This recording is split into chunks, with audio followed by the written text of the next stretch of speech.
Good morning বন্ধুরা, কেমন আছো তোমরা? চলে এলাম আমার একটা মিনি ব্লগ নিয়ে।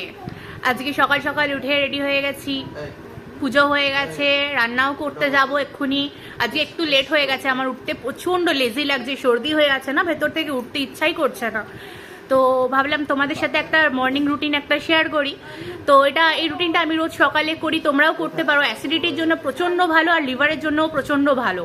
তো দেখাই তোমাকে সকালবেলা কি ড্রিঙ্ক করলে আমাদের লিভারটা ভালো থাকবে আর অ্যাসিডিটি থেকে আমরা মুক্তি পাবো।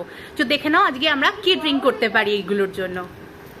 এটা হচ্ছে ব্ল্যাক কফি উইদাউট সুগার।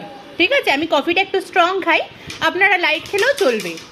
কাজের কোনো আপনারা যেরকম খুশি সেরকম খেতে পারেন, কিন্তু চেষ্টা করবেন একটু হালকা স্ট্রং খাওয়ার।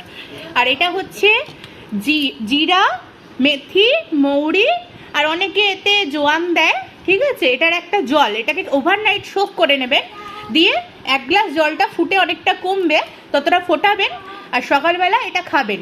জোয়ানটা দিলে আরও একটু উপকার হয়, বাট আমার পার্সোনালি জোয়ান খেলে প্রচণ্ড গা গুলায়, তো সেই জন্য আমি জোয়ানটা অ্যাড করি না। তো এইটা আমি সকালবেলা এটা ফার্স্ট খাওয়া হয়। এইটা খাওয়ার পরে আধা ঘন্টা পরে তারপরে এটা খাবেন। এটা খাওয়ার আধা ঘন্টা পরে খাবার খাবেন, তাহলে দেখবেন আপনারা অ্যাসিডিটি থেকে মুক্তি পেয়েছেন। এরকম ছোট ছোট টিপস পেতে আর আমাকে মিনি ব্লগে দেখতে অবশ্যই আমাকে সাবস্ক্রাইব করবেন, আমার পাশে থাকবেন। আমাকে বেশি বেশি করে সাবস্ক্রাইব করুন, আমি যাতে আরও ভিডিও আপনাদেরকে আপলোড করে দেখাতে পারি। আর হ্যাঁ, আমার সাথে থাকবেন তো এরকম হেলদি টিপস আপনি পেতেই থাকবেন। Thank you.